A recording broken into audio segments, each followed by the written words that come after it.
Hello everyone. Welcome to SIS Plus. I am Harmanjeet. I'll be teaching you aptitude for PPSC. If you watch entire video, you will be able to gain the confidence to crack your exam and to be an elite government officer. That sounds so great. Yes. Today's topic is relations, which is extremely easy and interesting topic. We have divided it into three types और इसमें इन types का discussion questions के साथ साथ होता रहेगा. For a time being, you need to keep two things in your mind. First is gender definition, second is generation gap. What do I mean by gender definition? पहली चीज जो आपको ध्यान में रखनी है, जिसका भी रिलेशन पूछा गया है, you have to find out or you have to identify his or her gender accordingly. Generation gap के बारे में अगर बात की जाए, when you are talking about your friends, your brother, your sister, your siblings, you don't have any generation gap. कभी ना कभी किसी ना किसी पॉइंट पे अग्री तो कर ही जाते हो ना आप. Yes. And when you talk about your parents, your in-laws, then you have a generation gap. Same holds for your uncles, your aunts. Now, what do we have next? Relations की जब बात करनी है, we are not only talking about blood relations, also it includes your in-laws and your friends. That has to be kept in your mind. Next, we will be talking about कि आपको कौन कौन सी और चीजें ध्यान में रखनी है. That is notations. अब notations में क्या issue है?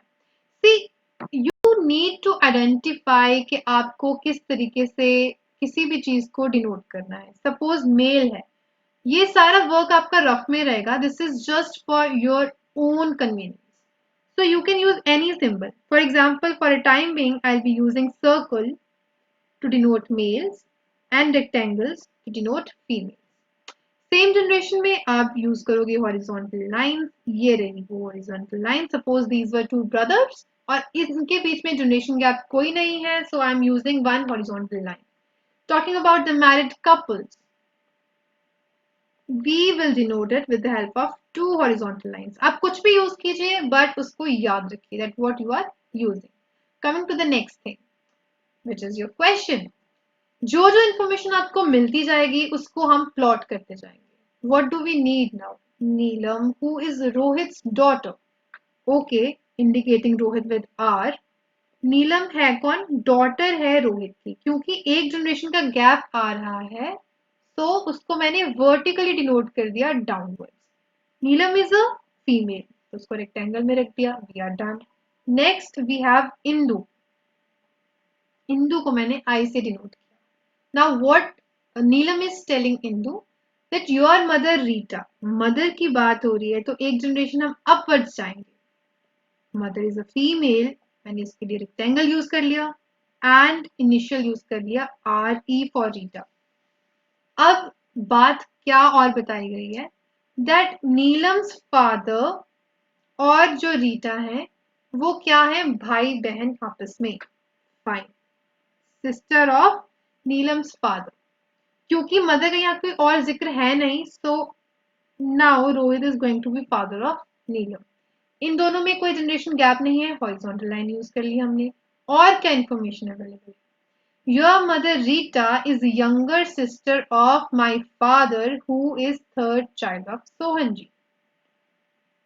यानी ये दोनों अगर भाई बहन हैं and they are telling Rohit is world third child of Sohan ji, तो यानी सोहन जी को हम ऊपर यहाँ पे डिनोट कर देते हैं एस के साथ.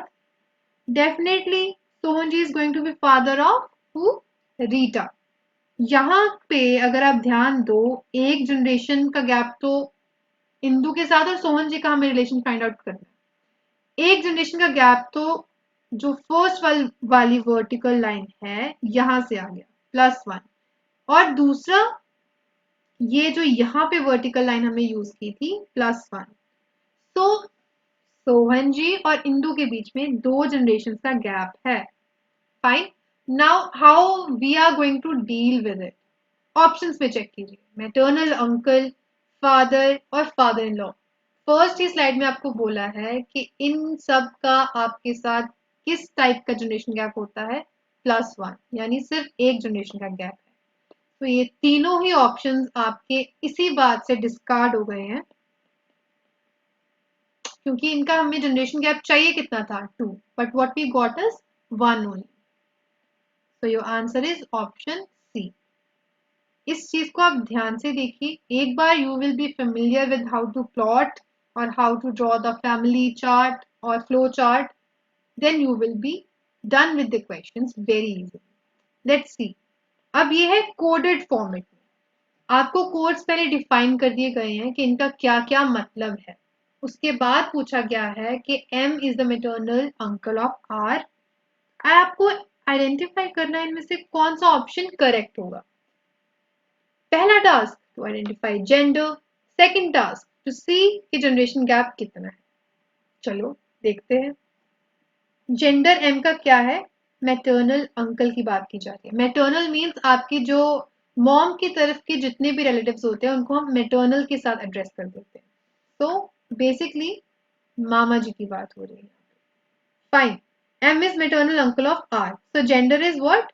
Male. Right? जनरेशन गैप कितना है. +1. पहले मैं सबका जनरेशन गैप ही देख लेती हूँ. अगर ऑप्शन 1 की बात की जाए M minus R, minus means mother of R, एक का तो गैप आ रहा है, लेकिन आपको ये भी देखना है कि वो मेल होना चाहिए. माइनस तो बोल ही कुछ और रहा है. That states M is mother of R. Gender he change हो गया और रिलेशन भी चेंज हो गया. फर्स्ट तो ऑप्शन आपका डिस्कार्ड हो चुका है. Coming to option B. M plus K minus R. पहली बात तो आप एक बार जनरेशन गैप देखो क्या आ रहा है. M प्लस K प्लस क्या बोल रहा है. ब्रदर ऑफ K, यानी 0. यहां पे ही डिनोट कर देते हैं कोई जनरेशन गैप नहीं है. अब -1 क्या डिनोट करता है. That K is what. Mother of R. Okay, एक जनरेशन का गैप आ गया. तो ये ऑप्शन हो सकता है, बट हम देखेंगे कि है या नहीं. M प्लस K, फिर से यहाँ पे तो कोई जनरेशन गैप नहीं है. अब स्टार का मतलब क्या है. Sister of Q. अरे ये तो गड़बड़ हो गई. Why is it so? क्योंकि इनमें किसी में भी कोई जनरेशन गैप आया ही नहीं, तो सी ऑप्शन भी नहीं हो सकता. तो your option is what. No. अभी चूज मत करना. बिकॉज द थिंग इज आपके पास ऑप्शन डी भी है जो कहता है नन ऑफ दीज. अगर ये नहीं होता, कोई और ऑप्शन दिया गया होता, फिर हम ऐसे प्रोसीड कर सकते थे. But now you need to verify as well. So that's why it's completely your choice. अगर तो नन के अलावा कुछ और दिया होता तो ये मेथड बहुत सही रहता. जनरेशन गैप से ही आपका आंसर सॉल्व हो गया. लेकिन now you should move on to what. Family chart और flow chart. M plus K, यानी plus states what. M is brother of K. ये लीजिए लिख दिया. K माइनस R, यानी K is what. Mother of R. ये लीजिए लिख दिया. अब आप इस फ्लो चार्ट से कंफर्म हो गया आपको कि yes this is only your answer. तो डी आपका ऑप्शन नहीं.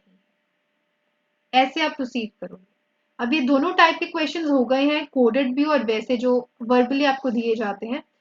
ट्राई टू सॉल्व जो आपके नेक्स्ट क्वेश्चंस है. पॉज द वीडियो, हॉल्ट करो, आप खुद ट्राई करो एंड सी. उसके बाद आप सॉल्यूशंस पे जाइए कि क्या उसका सॉल्यूशन रहता है. चेक वेदर और not you are able to get it. Question 3. अब पूरी सेंटेंस पढ़ते पढ़ते तो पसीने छूट जाएं किसी के, but we have flow chart. It is easy for us to follow up. जहां से शुरुआत मिलती है वहां से कीजिए. My sister's daughter, me I have written. Fine. Next क्या है. सिस्टर, यानी कोई जनरेशन गैप नहीं है, हॉरिजॉन्टल लाइन जाएगी. सिस्टर है तो मैंने आर से डिनोट एस से डिनोट कर दिया using a rectangle. Fine. Now what do we need next. We need sister's daughter further, यानी एक जनरेशन डाउनवर्ड जाएगा. डॉटर है तो फिर से रेक्टेंगल यूज कर लिया और मैंने इसको इनिशियल दे दिया D. Now what do we need to do next. अब पूछा क्या गया है. My sister's daughter's grandmother's. Grandmother लिखा है, मेटर्नल ग्रैंड मदर नहीं लिखा है. ये भी आपको ध्यान रखना है. यानी दादी माँ की बात हो रही है, नानी की बात नहीं हो रही है यहाँ पे.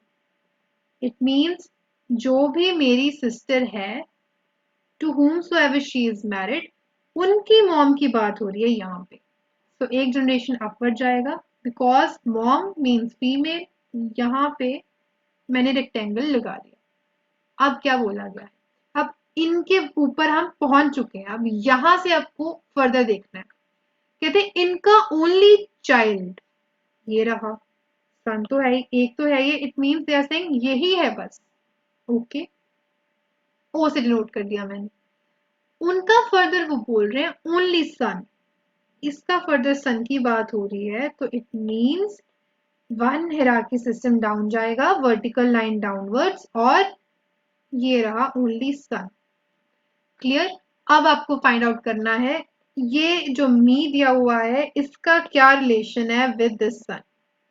देखिए, दिस इज नथिंग बट, हुआ तो क्या, मेरी बहन का बेटा, right? So nothing but my nephew. So this is how your flow chart helps you in solving the question. बाकी सारे ऑप्शंस अब हो गए डिस्कार्ड। इसके फिर से बहुत दूसरी भी अप्रोच है, you can directly go with the help of generation gap, उसका भी आप कमेंट्स में लिख सकते हो कि और क्या अप्रोच आप इसको यूज कर सकते हो इस क्वेश्चन की। नेक्स्ट वन, फिर से कोडिंग वाला फॉर्मेट आ गया है, चलिए चेक करते हैं। Directly we need to see R is uncle of Q. एक बात मैं आपको और बता दूं, जब भी आपको जेंडर देखे यहाँ से अंकल यानी मेल तो पता चल गया, लेकिन जब भी कोडिंग के क्वेश्चंस आते हैं जो लास्ट में होता है ना, कोई भी आपका जो भी डिजिट लास्ट में यूज किया जा रहा है उसका कभी भी आप जेंडर डिफाइन नहीं कर सकते अनटिल अनलेस व्हाट रिलेशन आपको दिया हो, वाइफ ऑफ या फिर हस्बैंड ऑफ। तो ऑब्वियस सी बात है, पहली वाइफ है, यानी पहले वाला लेटर अगर वाइफ को डिनोट कर रहा है तो दूसरे वाला डिनोट करेगा हस्बैंड को, and vice versa, right?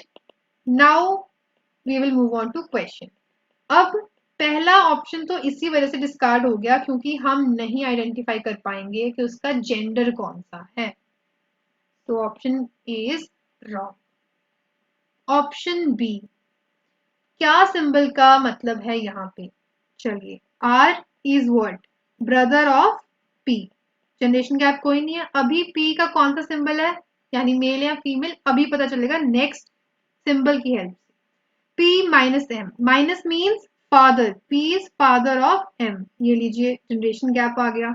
M क्या है further, M is what, sister of B, rectangle B मतलब क्यू की बात हो रही है यहाँ पे, M is sister of Q.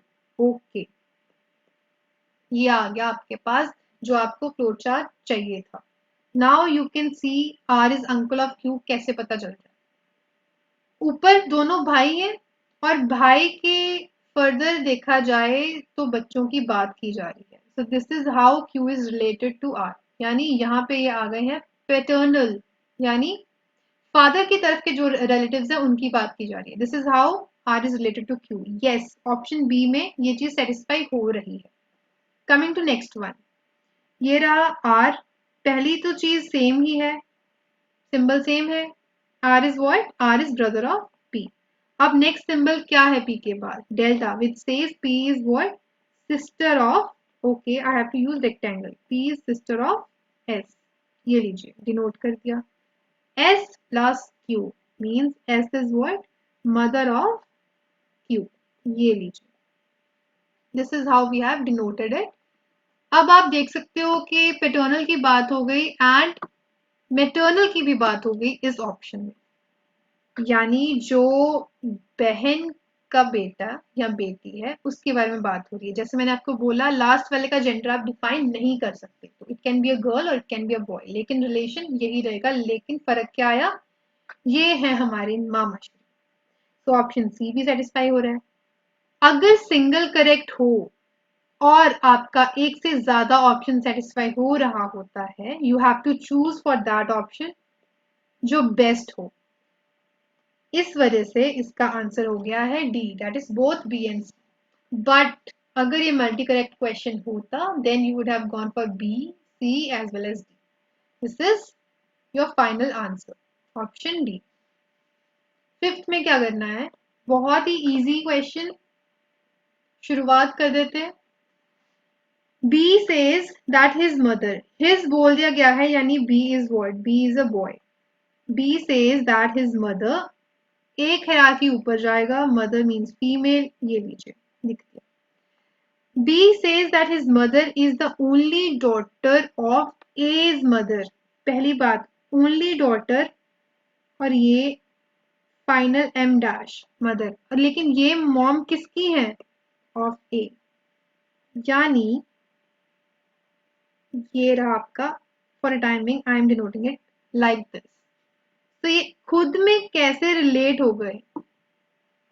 This is very clear, ये आपस में रिलेटेड हैं, भाई बहन हैं। So what do we have for our answer? How is A related to B? What do we have? A is what? A is, अब देखिए सन तो नहीं है। नेक्स्ट क्या है? बिकॉज ये आपस में as a brother and sister related है। सो फादर भी नहीं है। So what we are left, grandfather तो बिल्कुल ही नहीं ना हो सकते, क्योंकि ग्रैंड फादर के लिए क्या चाहिए था आपको? जनरेशन गैप +2 का चाहिए। यहाँ पे तो ही एक जनरेशन का गैप रहा है। Grandfather is also discarded. The final answer is maternal uncle. Okay, moving on to next question, number 6. P is the brother of Q.